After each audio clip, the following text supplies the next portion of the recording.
My son called me mommy on the phone. He hasn't called me that since he was 6. The last time my son called me mommy was September 4th, 2014, his first day of first grade. He came home, put his backpack down, and said, "I'm not saying mommy anymore, that's for babies. I'm 6 now." So I became mom. For 10 years, through scraped knees and stomach bugs, and his first breakup, and the time he failed algebra, I was mom. Never mommy. Not once. When he was 12 and started wanting to go places without me, I sat him down. If you're ever in a situation where you need help but can't say it, call me mommy. Since you'd rather die than say it, I'll know something's real. He groaned. That's embarrassing. That's the point. Deal? Deal. He's 16 now. Good grades, good friends. Friday, he asked to stay at Duncan's house. I knew Duncan from soccer. Knew his parents were usually home. Check in before bed. I will, mom. At 11, my phone rang. Hey, just wanted to say goodnight. Having fun? Yeah. Duncan's got this new game. We're probably gonna be up late. Don't stay up too late. I won't. Love you, mommy. I stopped breathing. What did you say? I said love you. Good night. He hung up before I could respond. I stared at my phone. Mommy. He said mommy. I called him back. It rang once and went to voicemail. He declined it. I texted, Mason, call me now. 3 minutes. Nothing. Then, I'm fine. Just going to sleep. Love you. I was already grabbing my keys. I called Duncan's house. His mom answered, groggy. Hello? I'm so sorry to wake you. This is Mason's mom. Is he there? Mason? No, honey. Duncan's at his dad's this weekend. My heart stopped. Mason said he was staying at your house tonight. Oh, I don't. Duncan didn't mention anything to me. I've been home alone since Friday. I hung up and opened Find My. The circle spun. Then the pin dropped. An address I'd never seen. 16 minutes away. A neighborhood across town. The dot wasn't moving. He was still there. I drove. The house was lit up. Music loud enough to hear from the street. Cars everywhere. I didn't knock. The door was already open. Inside it was wall-to-wall people. Not high schoolers. These were adults. Mid-20s, maybe older. Red cups. Smoke. Someone stumbled past me without looking. I moved through the rooms. Kitchen. Living room. Hallway. Then I saw the stairs going down. The basement was darker. Quieter. A few couches. A TV playing something on mute. Mason was in the corner. Sitting next to a man who looked at least 30. The man's hand was on Mason's arm. Mason wasn't moving. Wasn't talking. Just staring at the floor. Mason, his head snapped up. The second he saw me, his whole body started shaking. Mom, the man stood. Who are you? I'm his mother. He's 16 years old. The man's face changed. He told me he was in college. He's a sophomore in high school. And if you don't back away from him right now, I'm calling the police. The man disappeared up the stairs. I crouched in front of Mason. His pupils were huge. His hands were trembling. I didn't take anything on purpose. Someone gave me a drink. I didn't know. Can you walk? I think so. I helped him up. He leaned on me the whole way to the car. Once inside, he broke. Full sobs. I'm sorry. I lied about where I was. Duncan told me about this party, and I thought it would be cool. And then I got here, and it was all these older people, and I got scared, but I couldn't just leave. And then someone gave me that drink, and I felt wrong, and that guy kept sitting closer, and I didn't know what to do. So you called me mommy. He nodded, tears streaming. I couldn't say it out loud. He was right there, but I knew you'd know. I pulled him into a hug across the center console. I knew. That's why I came. 3 people were arrested after the police raided that house. I try not to think about it, but sometimes at night I can't help it. 10 more minutes. That's all it would have taken. 10 more minutes, and I would have walked into that basement and seen something no mother should ever see. My son. That man. I can't finish the thought without feeling sick. I found out my stepmom has been stealing my dad's pension for 20 years. My dad served for 23 years. Army, 2 tours of Afghanistan, came home with things he never fully talked about, and a pension he'd earned in a way most people never have to. He'd been medically discharged 11 years ago after an injury to his back that never healed properly, and he'd spent those 11 years managing chronic pain and relying on that pension as his primary income. He didn't complain about it. That wasn't who he was. Sandra came into his life 14 years ago. I'd had doubts about her from the beginning, the kind you couldn't quite articulate because nothing was obviously wrong, just a feeling. She was attentive in public and distant at home. She talked about my dad's pension at the first family dinner I remember her at, how much it was, how it was calculated, whether it increased with inflation. I told myself she was just practical. I told myself that for 14 years. My dad had a stroke 3 months ago. Minor, the doctor said, but enough to require a period where others needed to manage things for him. I stepped in because I lived closest and because he was my dad. I sat down with his paperwork for the first time and spent 4 hours going through accounts that didn't make sense. The pension had been going into a joint account they'd opened shortly after they married. From that account, every month for 20 years, a consistent transfer to a personal account I didn't recognize. Not huge amounts individually, enough collectively to total something I had to calculate twice because I didn't believe the first number. Just over 94,000 pounds. Sandra was at the house when I found it. I asked her quietly, while my dad was resting in the next room, to explain the account. She said it was her own savings account and she transferred money there every month for household emergencies. I asked her why the transfers matched the pension deposit dates exactly. She said she managed the finances and that was how she did it. I asked her how much was in the emergency account. She looked at the table. I called the police from my dad's kitchen while Sandra sat across from me. She told me I was overreacting and that my dad knew about the account and that I'd always had it in for her. I told the officer I needed to report suspected financial abuse of a vulnerable adult and gave them the account details and the 20 years of transfer records I'd already photographed. Sandra's face changed completely when I said the words financial abuse. That was the moment she understood I wasn't bluffing. 2 officers came within the hour. They spoke to Sandra in the living room while I sat with my dad and explained as gently as I could what I'd found. He went very still. He asked me how much. I told him. He closed his eyes and didn't say anything for a long time. Then he said he'd always wondered why there was never anything left at the end of the month. Sandra was taken in for questioning that evening. She came back to the house 2 days later to collect some things with an officer present and didn't speak to me or my dad. My dad watched her from his chair by the window and I sat next to him and neither of us said anything. The investigation is ongoing. My dad's solicitor has been in contact with the pension authority. The joint account has been frozen. Sandra is staying elsewhere. My dad has been quieter than usual, but he's been eating properly and sleeping, and last week he told me he felt lighter than he had in years, which broke my heart a little and made me glad at the same time. He showed me a photograph last Sunday. Him in uniform, 22 years old, somewhere I didn't recognize. He said he'd earned everything he had the hard way, and he was glad someone was finally paying attention. I told him I should have been paying attention sooner. He said I was paying attention now and that was enough. Subscribe for more stories. Refused to invite my mom to the birth, and she told everyone I was unstable. My mom and I have a difficult relationship. I've spent most of my adult life describing it to therapists and to friends and to my husband, and the summary is this. She has never been able to be in a room with me without finding a way to make it about her. Once. Not a single time. Not when I was sick as a child, or grieving, or scared, or celebrating something I cared about. The room always becomes hers, and I have been managing that for a very long time. When I found out I was pregnant, I knew immediately, and without any real deliberation, that she was not going to be in the delivery room with me. I knew it the same way I knew I was pregnant before I even took the test. Some things to know about yourself with complete certainty, and I knew that. Told her at 20 weeks. Sat her down, and I told her very clearly and as kindly as I could that I wanted the birth to be just me and my husband, that I had thought about it very carefully, and it was not a discussion I was opening, and that I hoped she would understand, and we could talk about how she could be involved once the baby had arrived. She listened to all of it without interrupting. She nodded. She said she understood. She did not understand. She called my mother-in-law within the same week and told her I was having some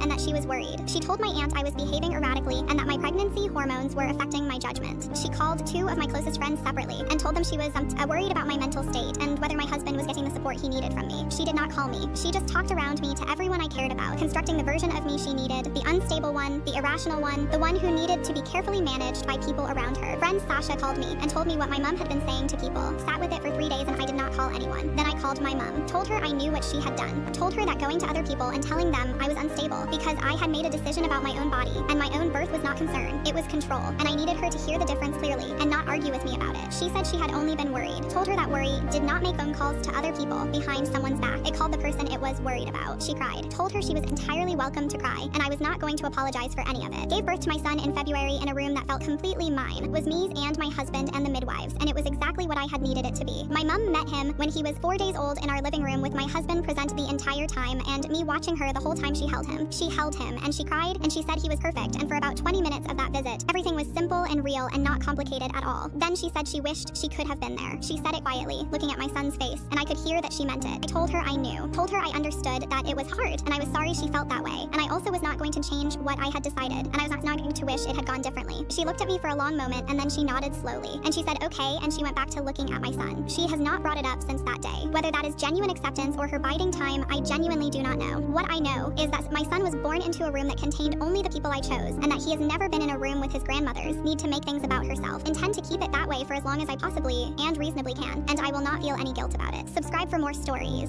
My sister demands that I pay her child support because I am childless. My sister Lauren demanded I pay her $500 monthly as child support for my nephew Colton because I didn't have children of my own, and therefore owed financial support to the family members who did. She actually called it a childless tax and said since I'd selfishly chosen not to reproduce, I was obligated to financially support those who were continuing the family line. She created an official-looking document titled Child Support Agreement for Non-Parents and tried to make me sign it at Thanksgiving dinner in front of the whole family. She said women without children had been getting away with not contributing to the next generation for too long, and it was time childless aunts paid their fair share. Lauren calculated that I should owe her $500 monthly plus back pay from when Colton was born 7 years ago, which she said totaled $42,000 in unpaid child support. She actually said she could take me to family court for abandoning my financial duties to my nephew, and any judge would side with a struggling mother over a selfish childless woman hoarding money. She told everyone at dinner that I'd been freeloading off the family by not having kids while expecting to enjoy access to Colton without paying for his upbringing. She said childless people who wanted relationships with nieces and nephews needed to pay child support just like divorced parents did. When I laughed and said that wasn't how child support worked, Lauren said I was discriminating against parents, and this was exactly the kind of entitlement childless people showed when they refused to support the children in their lives. She said Colton was basically my part-time child since I saw him regularly and took him places, so I owed partial financial support for his existence. She actually compared herself to a surrogate who'd had a child for me since I couldn't or wouldn't have my own, and surrogates got paid so she should too. She threatened to ban me from seeing Colton unless I started paying monthly child support immediately. Lauren had spent $8,000 on cosmetic procedures that year, but claimed she couldn't afford Colton's school supplies without my financial assistance. She said raising children was expensive, and childless people needed to understand their privilege of having disposable income came with responsibilities to family children. She actually sent me invoices for half of Colton's expenses, including his haircuts, clothes, and even his snacks, saying this was my portion of shared custody costs. She told Colton I was his financial aunt who was supposed to pay for things, but was being stingy with money that rightfully belonged to him. That's when I decided Lauren needed to learn what paying support actually meant. I started by creating my own invoices for all the babysitting I'd done over 7 years at the going rate of $20 per hour. I calculated that Lauren owed me $30,000 for unpaid childcare services that she'd been freeloading off while claiming I didn't contribute. I sent her an official-looking document titled Childcare Services Past Due and demanded immediate payment for my labor that she'd been stealing. When Lauren said family didn't charge for babysitting, I said family didn't charge child support either. But here we were with her new rules. Next, I started demanding Lauren pay me support for everything I'd given up to be available for Colton. I billed her for missed career opportunities when I'd taken time off to watch him, lost income from leaving work early for his school events, and emotional labor compensation for dealing with his tantrums. I created spreadsheets showing she owed me $500 monthly in lifestyle support for the sacrifices I'd made to be an involved aunt. I told our family that Lauren had been exploiting my free labor for years while contributing nothing to my life in return. For Christmas, I gave Lauren an invoice for 7 years of gifts I'd bought Colton, saying if she wanted child support then she needed to reimburse me for all voluntary contributions I'd already made. I included every birthday present, Christmas gift, random toy, and ice cream cone I'd ever bought bought him with interest calculated at credit card rates. The total came to $15,000 that Lauren owed me for gifts she'd accepted without payment. I told her she couldn't have it both ways, demanding future support while keeping past contributions. The real justice came when I started telling everyone that Lauren was charging me to see my nephew like he was a rental child. I explained to our parents, relatives, and her friends that Lauren had created a pay-to-play system where family members had to pay monthly fees to have relationships with Colton. People were horrified that she was essentially selling access to her child and treating him like a subscription service. Her husband found out about the child support demands and was mortified that Lauren was trying to extort money from me using their son. Full story on channel. Link below.